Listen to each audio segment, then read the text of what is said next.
And we found a reference in, I don't know if you know, La Doña, Maria Felix, here in Mexico. She was a very famous actress. I don't know it. She acted with Pedro Infante and Jorge Negrete.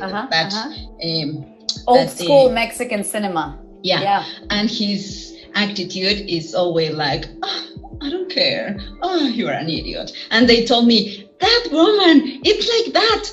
And I said, okay, that's so clear. And all the time I remembered La Doña. We called her La Doña. Hi, everybody. Incredibly talented voice actor who's done like I said in my Insta post, a gazillion voices on a million things. And right now we will focus on some Valorant because you are Brimstone. I am. Are you? Yeah, I think so. Yeah. Oh my God! For a second, I was like, "Is he breach?" So let's get this out of the way. You are not a gamer. Nope. Okay. No. Sorry, guys. Bad voice actor. I'm sorry. Most voice actors don't game. I think I know two that do.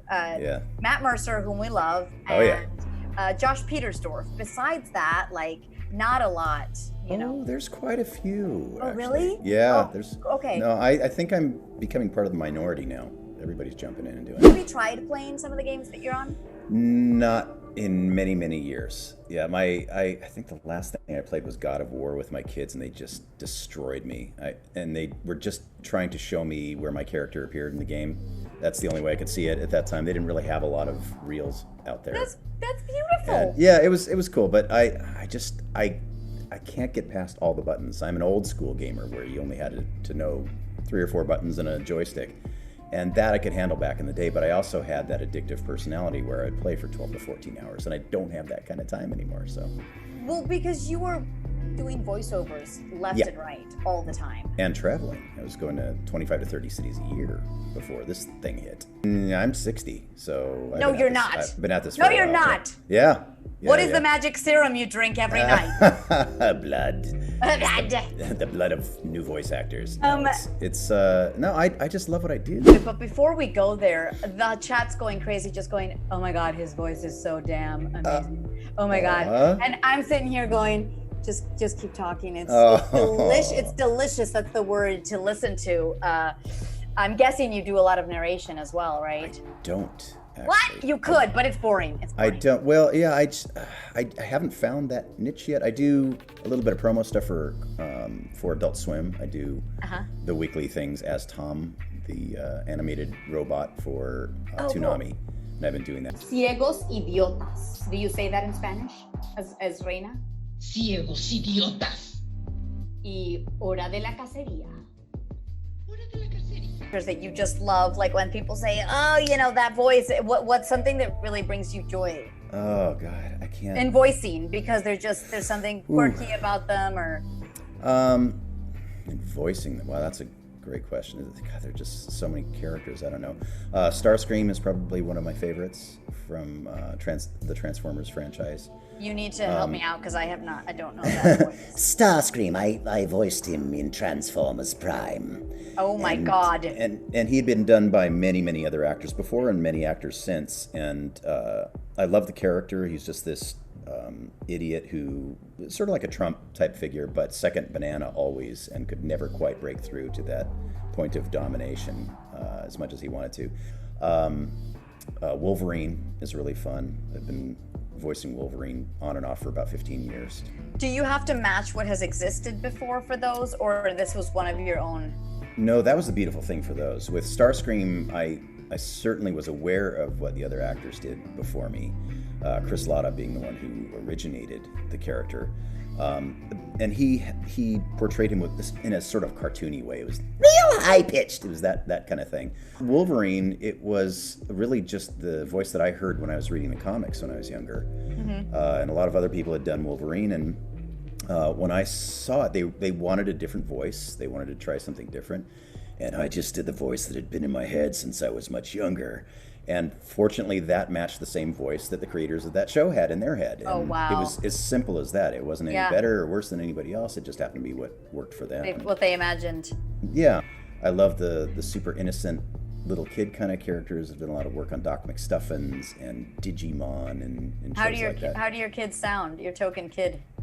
Well, I don't do kid voices. Oh, but got it. I thought you I were do saying that. on kid shows. Ah, got it. Sorry. So more innocent type characters. You're like, shows. I don't do kids. No, I don't. I don't. Don't put me in that category. There was a character called Guilmon in a show called Digimon years ago. And Guilmon had this really sweet bubble voice kind of thing. His partner was this guy named Takato, and he called him Takato-mon, and he was always hungry, and He was his best buddy. Oh my god, that's so amazing. Tell me about Dempsey. He's also, you said similar to Brimstone. Yeah, now Dempsey, he's part of the Call of Duty franchise, from Call of Duty Black Ops and the Zombies. Which is huge. Call of Duty is humongous. Yeah, that was humongous. Dempsey's super fun to play, a little bit painful to the throat, but very similar voice print to Brimstone. But he was a little more off the rails for a lot of that. Brimstone is a little more controlled, and he's kind of a guiding light from what I could gather from the dialogue in Valorant. But Dempsey would say stuff like, "You got dead flesh on my new boots!"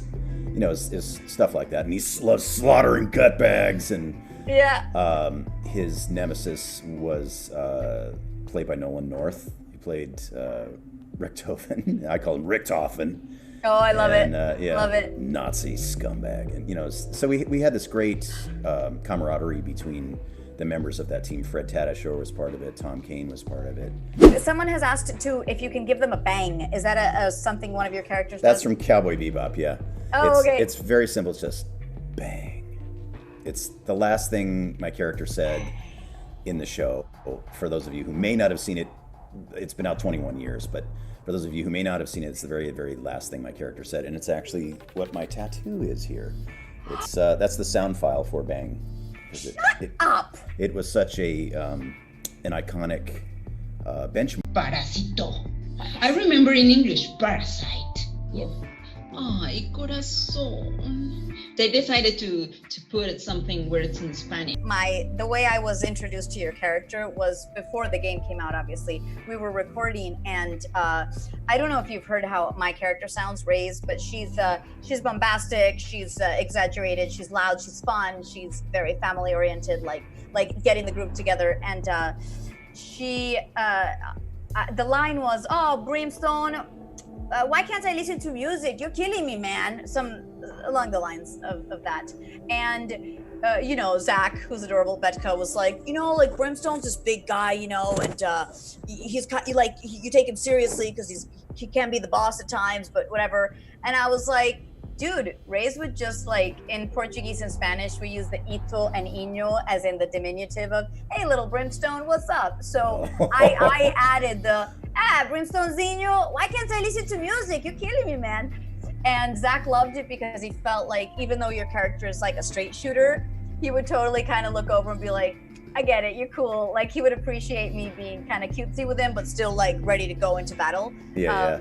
And so that's kind of the intro to you. And then I was psyched to learn that you were, that's the line. "Brimstonezinho, are you sure I can't listen to music? You're really bringing me down here, man." Because I want to play my beats and be all loud. And you're like, we're kind of going into a mission here. We can't. Yeah. So tell me about Brimstone and what clicked into you for making that voice happen.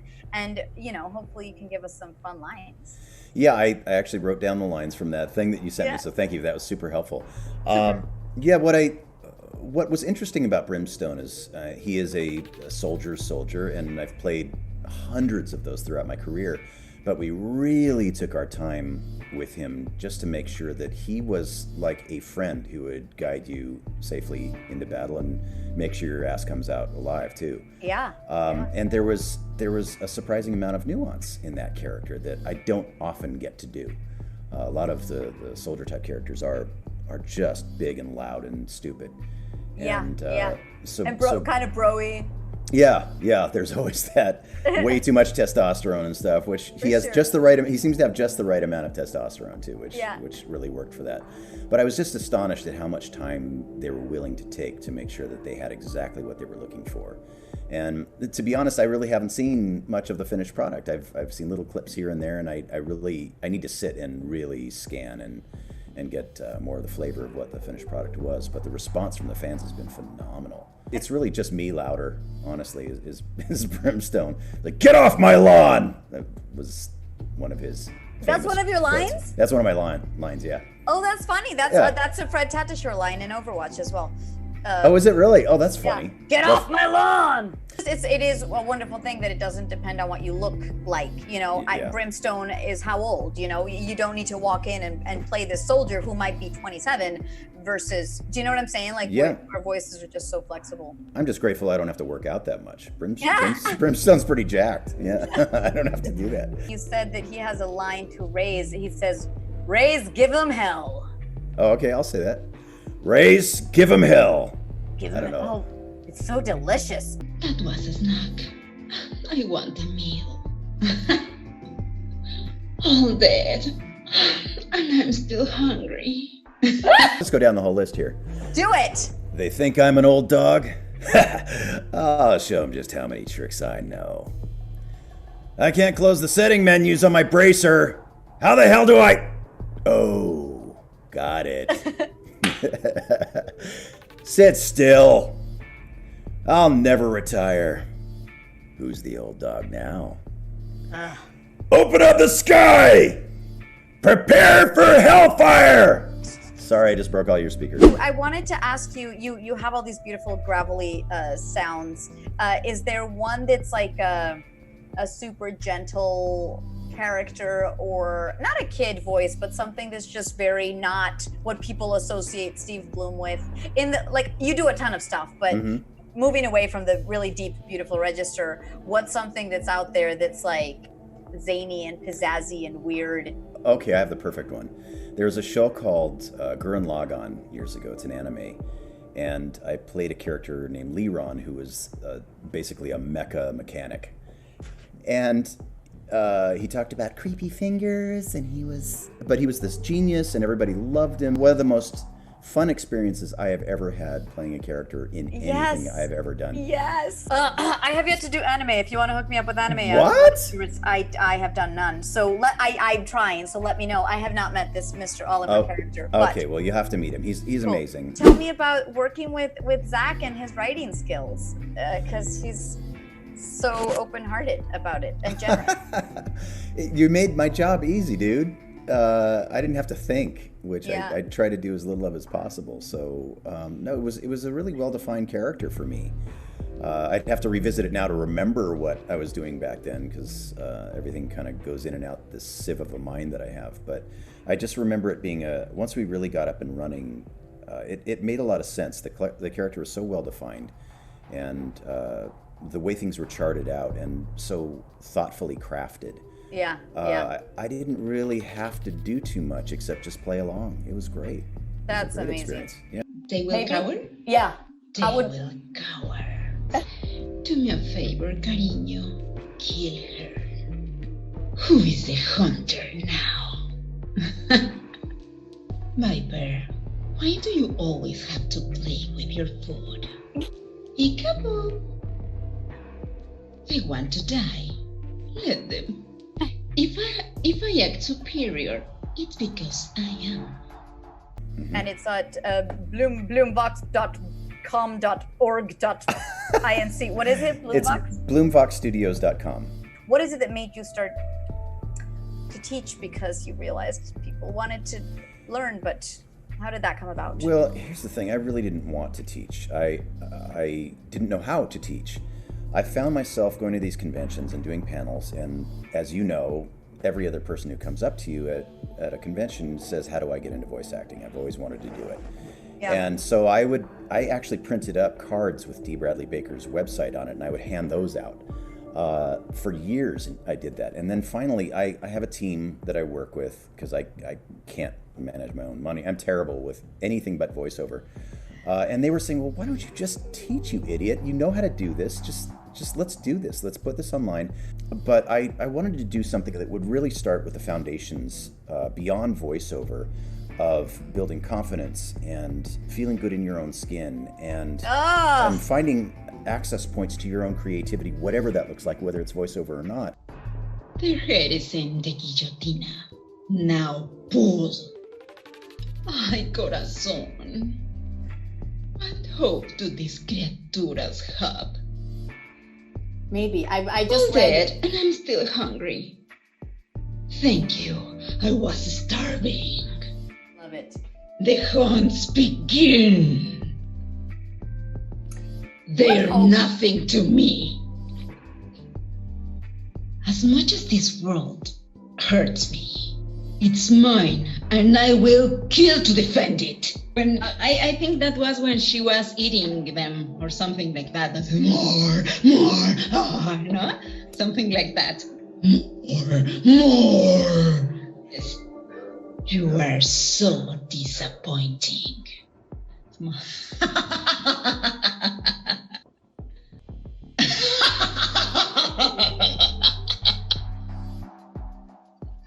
Sage, we are a perfect pair. You give life, I take it. Revive me, Jet? Yeah. Revive me, Jet. Guys, thank you for watching. You can find him at Bloomspew on Twitter and Instagram.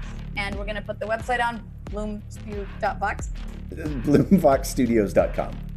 Well, yes, that. You got it. Bye-bye, guys. Bye. Woo! Thank you.